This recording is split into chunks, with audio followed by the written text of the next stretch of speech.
10 రెట్లు. సో ఇక్కడ చూసుకుందాం, అసలు అప్పుల కుప్పగా తెలంగాణ ప్రస్థానం. రాష్ట్రం ఏర్పడే నాటికి మొత్తం 72,568 కోట్లు ఉన్నదట. దేనికి చేసిర్రు, ఎందుకు చేసిర్రు అని అంటే మాత్రం లెక్కల పత్రాలు లైన్కి వస్తాయి, కానీ ప్రజలు ఏడున్నారు, ఎవరు అభివృద్ధి చెందిరు, ఎవరు లబ్ధి చెందిరు. అయ్యా KTR sir, Harish Rao sir already శ్వేతపత్రాలు అంటే అక్కడ పర్మిషన్ లేకపోయినా మీరు కలర్ పేపర్లు ఏవైతే ఇక్కడ బయట పెట్టిరో, ఏమేమి చేసిరని చెప్తున్నారో అదే దాని కింద ఇంకొక ఎక్సెల్ షీట్ తీసుకొని అందులో మీరు ఏ లబ్ధిదారులు ఎంతవరకు లబ్ధి పొందిరు అని కూడా రాస్తే వాళ్ళు కార్యకర్తల, బీఆర్ఎస్ నాయకుల, లేక మీ కింద తొత్తుల్లాగా పనిచేసే వాళ్ళ, లేదా సామాన్య ప్రజల, రైతుల, మహిళల, పిల్లల ఎవరు అనేది మీరు లైన్గా రాశారు అంటే మాకు కూడా మా కళ్ళు తెరుచుకుంటే ఎవరికయ్యా ఇంత లబ్ధి పొందింది, ఇన్ని లక్షల కోట్లు మా తెలంగాణ ప్రజల నెత్తి మీద వేసిపోయిరు కాదా, దానికి కొంచెం మేము మనశ్శాంతంగా తర్వాత మా నెత్తనే వేస్తారు కదా, మేమే కట్టాలి కాబట్టి మీరేమో పోయిరు, తర్వాత మీరు ప్రభుత్వం వస్తుందా రాదా అంటే అది అదొకటి ఇంకా చెప్పలేము కాబట్టి 5 ఏళ్ల తర్వాత ముచ్చట. సో ఇప్పుడు ఇది చూసుకుంటే కనుక ఎవరెవరికి వచ్చింది అని చెప్తే కాస్త మీ నాయకులన్నా సంతోషంగా ఉంటారు, లేదా వాళ్ళే వాళ్ళే వెళ్ళిపోయారులే అని చెప్పి కాస్త మేము ఏదో ఒక క్లారిటీ అన్న తెచ్చుకుంటాం. మరి ఇన్ని లక్షల కోట్ల అప్పులు అని అంటే ఎవరికి వచ్చింది ఏంది అన్న క్లారిటీ లేకుండా అయితే మా డబ్బులు మేము పన్నుల ద్వారా వేయలేము కదా. సో ఇక్కడ ఇప్పుడు మొత్తం 6,71,757 కోట్లు, 34% బడ్జెట్ వడ్డీలు, రీపేమెంట్కే, ఉద్యోగుల జీతాలు పింఛన్లకు 35%, సంక్షేమానికి మిగిలింది 31%.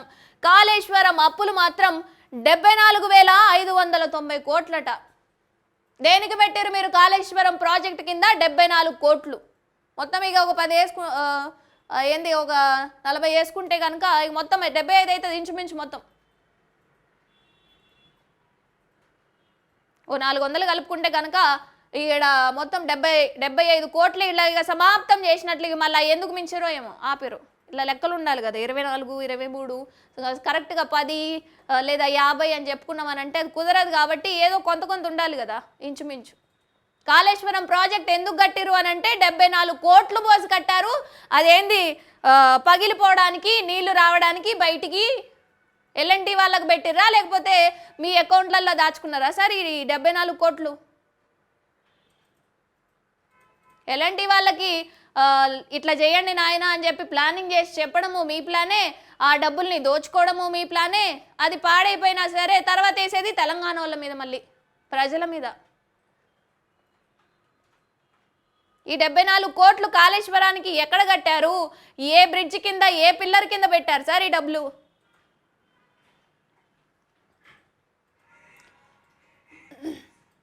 వాటర్ కార్పొరేషన్ నుంచి 14,060 కోట్లు, ఆదాయానికి ఖర్చుకు భారీ వ్యత్యాసం. దశాబ్ద కాలంగా వైద్య, విద్య నిధులు డల్. అయితే అసెంబ్లీలో సర్కారు శ్వేతపత్రం. సో ఇక్కడ వాళ్ళు పెట్టిన శ్వేతపత్రానికి సంబంధించి ఇక్కడ ఒక మ్యాప్ అయితే ఉంది, ఇక్కడ చూద్దాం ఒకసారి. ఆర్బీఐ నుంచి రుణం అయితే 3,89,673 కోట్లు తీసుకున్నారు.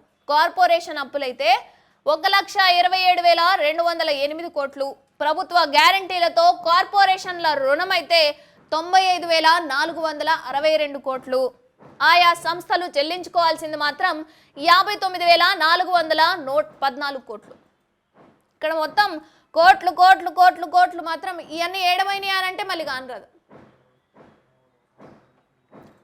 సో ఇక్కడ కూడా కాళేశ్వరం అప్పు ఇందాక మాట్లాడుకున్నాం కదా, 74,590 కోట్లు.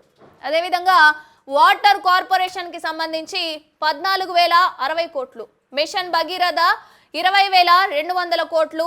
R&B శాఖ 10,411 కోట్లు. పురపాలక శాఖ 4,256 కోట్లు. పశు సంవర్ధక శాఖ 1,164 కోట్లు. పవర్ ఫైనాన్స్ కార్పొరేషన్కి సంబంధించి 1,536 కోట్లు. ఇతర శాఖలన్నీ కలిపితే మాత్రం 1,27,208 కోట్లు. ఈ కోట్లన్నీ ఒక 10% ఒకవేళ సామాన్య ప్రజలకు ఎవరికైనా పెట్టినా కూడా ఓ 90-80% ఇప్పుడు ఏదైతే ఈసీ శాఖ సోదాలు ఏదైతే ఉన్నాయో అట్లా చేసినామంటే బీఆర్ఎస్ నాయకుల వెనక ఇళ్లలో మొత్తం దాచుకుని ఉంటాయి, లేకపోతే వాళ్ళ నాయకుల ఇళ్లలోనో లేదా చుట్టాల ఇళ్లలోనో వాళ్ళ పేర్ల మీద ఉంటాయి ఈ కోట్లన్నీ.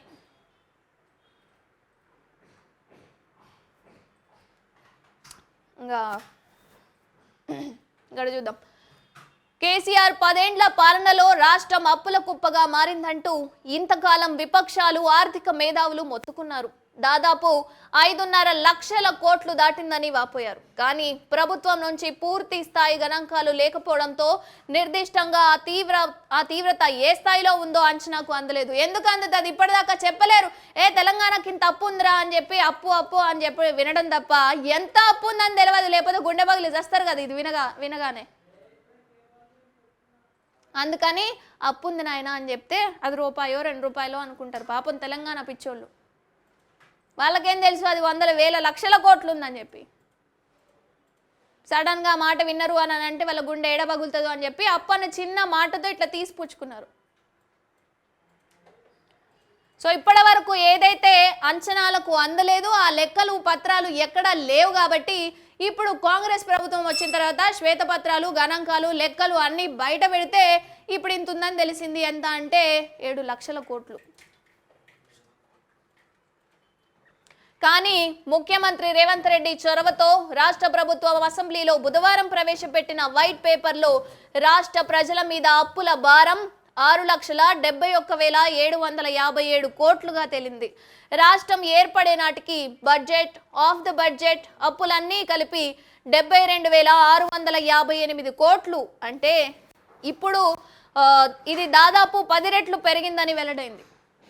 ఇక రుణాలైతే ఏమి, అప్పులు తీసుకుంటే కనుక దానికి వడ్డీలు లేకుండా ఇస్తారు. ఉత్తి పుణ్యానికి చుట్టాలమా పక్కాలమా. ఇక్కడ సివిల్ సప్లైస్ అప్పు అయితే 56,146 కోట్లు, ట్రాన్స్కో జెన్కో అప్పులు 53,437 కోట్లు, ఉత్తర దక్షిణ డిస్కంలకైతే రుణాలు 30,520 కోట్లు, 14 కార్పొరేషన్ల మీద భారం 95,462 కోట్లు. అయితే ప్రభుత్వ గ్యారంటీతో కార్పొరేషన్లకైతే రుణాలు అండ్ దీన్ని చూద్దాం. రాష్ట్ర ప్రభుత్వ గ్యారంటీతో తీసుకున్న అప్పులపై ఇంతకాలం స్పష్టమైన వివరాలు వెలుగులోకి రాకపోయినప్పటికీ శ్వేతపత్రం ద్వారా కాంగ్రెస్ ప్రభుత్వం అసెంబ్లీ వేదికగా వెల్లడించింది. ఆహార పౌర సరఫరాల కార్పొరేషన్ ఈ 10 ఏళ్ల కాలంలో 65,300 కోట్లను రుణంగా సమకూర్చుకుంటే కొంత తీర్చగా 56,146 కోట్లు చెల్లించాల్సిందట. అయితే ఉత్తర దక్షిణ డిస్కంలకు కలిపి ఈ 10 ఏళ్ల కాలంలో 34,500 కోట్లను రుణంగా సమకూర్చుకుంటే అందులో ఇంకా 30,520 కోట్లు చెల్లించాల్సింది. వ్యవసాయ శాఖ పరిధిలోని పలు కార్పొరేషన్లు 5,256 కోట్లు చెల్లించాల్సింది. మొత్తం 14 రకాల కార్పొరేషన్లు 95,462 కోట్ల భారంతో కూరుకుపోయారు. ఏం చేస్తారు కూరుకుపోక? కోట్ల అప్పులు మీద వేస్తే 1, 2 అని అంటే తట్టుకుంటుంది గుండె. ఇక మొత్తం మీద పడ్డాక మనిషి ఏడ కనబడతాడు.